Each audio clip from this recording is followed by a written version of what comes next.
के अंदर कर रहे हैं, ये सब उनकी प्लानिंग है, जो कि एससी एसटी ओबीसी मुस्लिम समाज के लोग उनके गुलाम बने। और सिर्फ गवर्नर का दलाल है भाजपा का। आप मेरे को उदाहरण बताता हूँ मैं।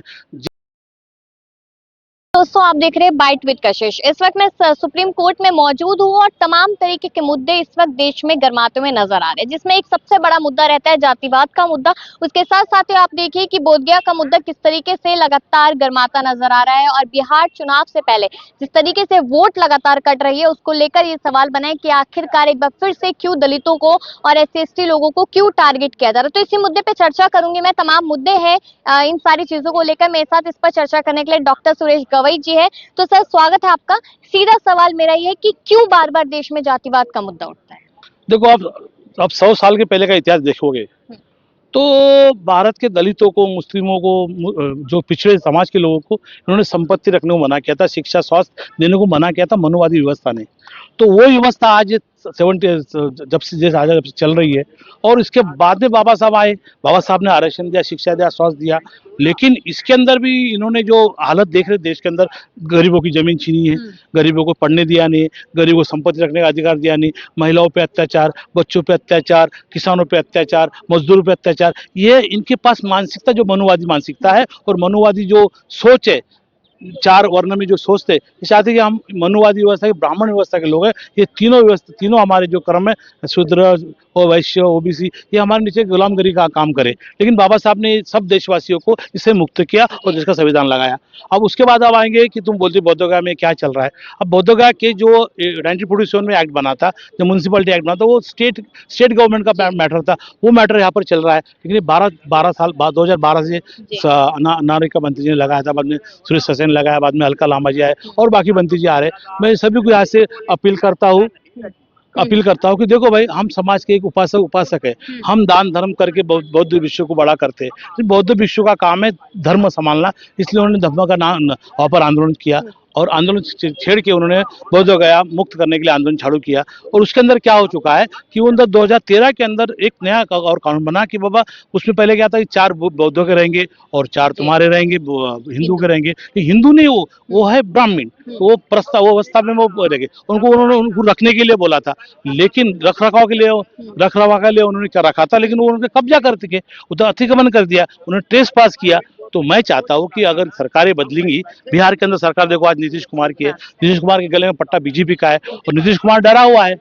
और नीतीश कुमार डरा हुआ है तो ये काम होगा नहीं। और देश के अंदर सत्ता भाजपा की है और देश के अंदर भाजपा है। जब तक भाजपा चाहता है कि जब वक्फ बोर्ड के अंदर वो एंट्री चाहता है तो भाजपा इससे कैसे निकलेगा बाहर। तो इसके जो ब्राह्मण पड्डे लोग वहां पर काम कर रहे हैं, वो समाज को गुमराह करके विदेश से चंदा लेके वहां बड़े बने हैं और वो जल्दी निकलने वाले नहीं है। और हमारे लोग भी मांगे कि यहाँ से हम लोग, हमारा जो भारतीय बौद्ध समाज के लोग हैं, पूरे देश के अंदर, वर्ल्ड के अंदर भारतीय समाज के बुद्ध लोग हैं, लेकिन यहाँ पर ये कमजोर पड़ रहे हैं। और कमजोर पड़ने का कारण क्या है कि इनके अंदर एकता नहीं है। ये अलग अलग गुट में बैठे हैं और चंदा जमा करते समाज से और यहाँ के अलग अलग मुंह करते। ये बोलता मुझे हिसाब दो, वो बोलता मुझे हिसाब दो। समाज हाँ, हिसाब, अरे तुम लोग हिसाब देने को आए कि बौद्ध मुक्ति आंदोलन करने के लिए आए। तो मैं छोटा सा उपासक हूँ। मेरी राय कि एक साथ बैठे और समाज के लिए दिशा भूल ना करे और समाज के हित के लिए काम करे, जब भी तुम्हारा बोधगया का आंदोलन सक्सेस होगा।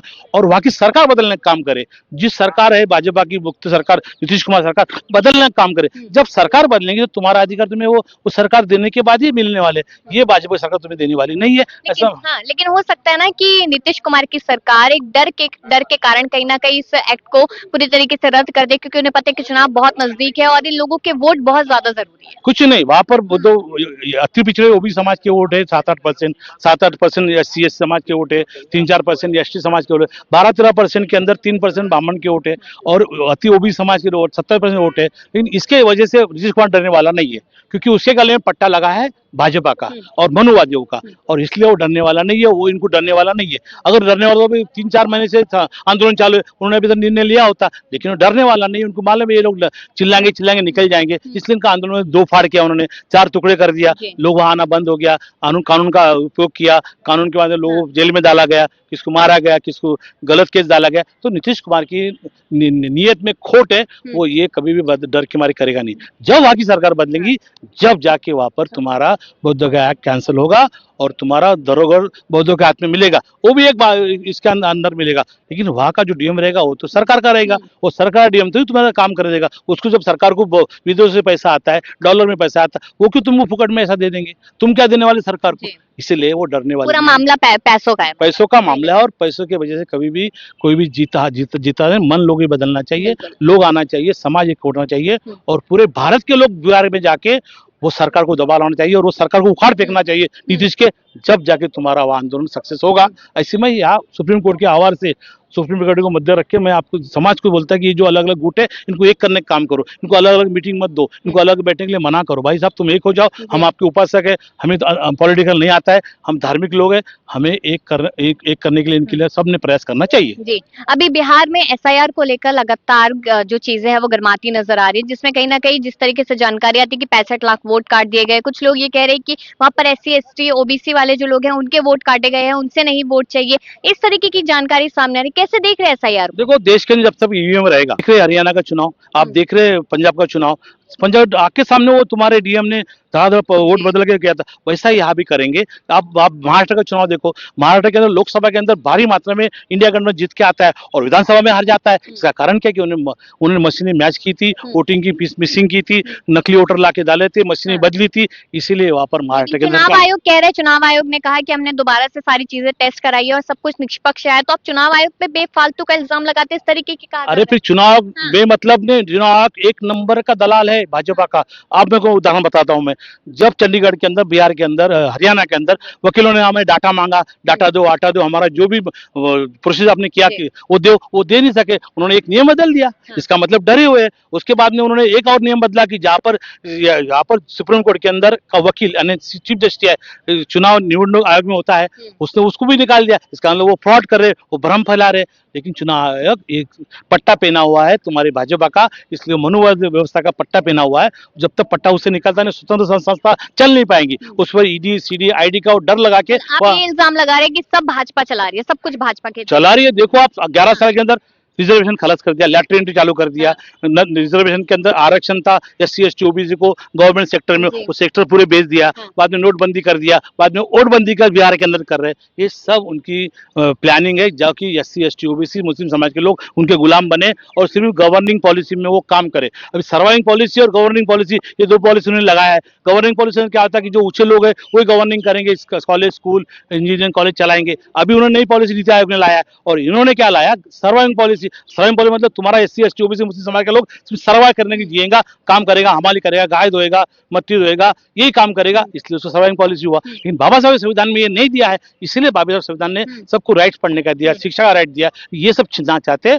और समाज को गुमराह करके समाज का खून पीना चाहते हैं। ऐसे भाजपा के भाजपा मंत्री है और भाजपा निधि आयोग है। हाँ, देखिए गवई जी, बात तो संविधान की सब करते हैं, लेकिन संविधान को पढ़ता कोई नहीं है। और कहीं ना कहीं जिस तरीके से विपक्ष इस लगातार कह रहे हैं कि संविधान खतरे में है, संविधान को बचाने की जरूरत है, आखिरकार ये कहाँ क्यों जा रहा है?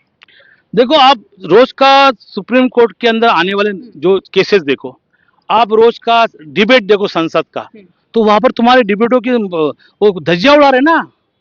एक वो बोलता है, तुम्हारा लड्डा बोलता है कि ये जो बोलेगा सभापति, ये मेरी बात रिकॉर्ड करेगा, तुम्हारी बात करेगा नहीं। इसका मतलब वो सब उसको संविधान के में दबाया गया। और राष्ट्रपति की जो जो जो इंचार्ज होता है, सभा स्पीकर जो होते हैं, स्पीकर, उसको दबाया गया। तो इसका इतनी इनकी मनमानी हो चुकी है। ये दिन दिवाले बोलते हैं कि हम तुम्हें मार देंगे, तोड़ देंगे, लूट देंगे, तुम्हारा नया संविधान बदलेंगे। इनके सारे सांसद बोल रहे हैं, इनके सारे नेता बोल रहे हैं, और ये दिन दिवाले गुंडाई पुलिस को मार रहे, गरीबों को मार रहे, लड़कियों को अत्याचार कर रहे, बलात्कार कर रहे। रेवन्य आपा ने क्या किया, उसके ऊपर 260 केसेस है। ये सब बीजेपी के लोग कर रहे हैं ना। उस दिन आप यूपी के अंदर कोई लोगों ने दलितों को पीटा काटा, प्रयागराज के अंदर एक आदमी मजदूर ने किया, उसको जला दिया। एक बच्चे को नहीं सुन रहा था, इसलिए उसको मुंडी लटका दिया मंदिर में करके। ऐसे सब कानूनी मनुवादी व्यवस्था के लोग करते हैं, उनके अंदर मनुवाद भरा हुआ है। संविधान बचाने की जरूरत है। यार मैं तो 30 साल से यार जय संविधान का नारा लगाया है। आप जंतर मंत्र जाओ, देखो मैंने अन्ना हजारे को भगाने के लिए कम से कम 14 दिन अनशन किया, जब अन्ना हजारे को ऐसे भगाया, और जब वहां नारा लगाया जय संविधान, तो आज देखो संविधान के नारे के नाम पूरे देश में लोग नारे लगा रहे। और उसके बाद में जो मैं हाथ में किताब लेता बाबा साहब की, जय संविधान को बाबा से लेके घूमता था, लोग मुझे पागल समझते थे। लेकिन आज किताब मेरी राहुल गांधी ने ली है, मायावती ने ली है, बाबा साहब की कोई भाजपा ने ली है, ये नहीं लेते किताबें, किताब पढ़ते नहीं, तो इसलिए आज मैं सबको आगाह करता हूँ, बाबा साहब संविधान बचेगा, तुम्हारा लोकतंत्र बचेगा, शिक्षा बचेगी, स्वास्थ्य बचेगा, और आने वाली पीढ़ी मनुवादी की गुलामी से बचेंगी। इसलिए संघर्ष करने के लिए पूरे देश के एकता, समाज को एक होना चाहिए, और 90% लोग एक हो गया तो ये इसको हम लोग इस मनु व्यवस्था को उखाड़ के फेंक सकेंगे। सिर्फ इतना है कि ईवीएम ये मनुवादी, मनु आधुनिक मनु स्मृति है, इसको हटाने के हमें काम करना जरूरी है। यहाँ से मैं इस पर देशवासियों को अपील करता हूँ, और आपका चैनल के माध्यम से, आपका जो भी, आपका चैनल का नाम क्या है? Bite with Kashish. Bite with कशिश के लोगों में कहूंगा कि आप ज्यादा लोगों को बात समझाइए, और समाज को एक की एकता के साथ चलेंगे तो कुछ बनेंगे, नहीं तो हमें लूटना है, फूटना है, फटना है, मार खाना है, गुलामी करना है।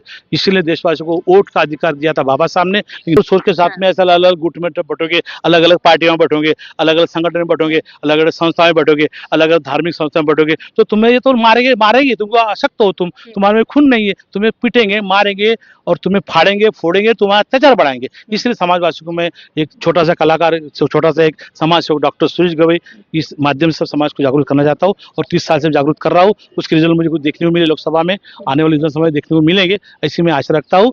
जय भीम, जय भारत, जय संविधान, जय हिंद। जो भी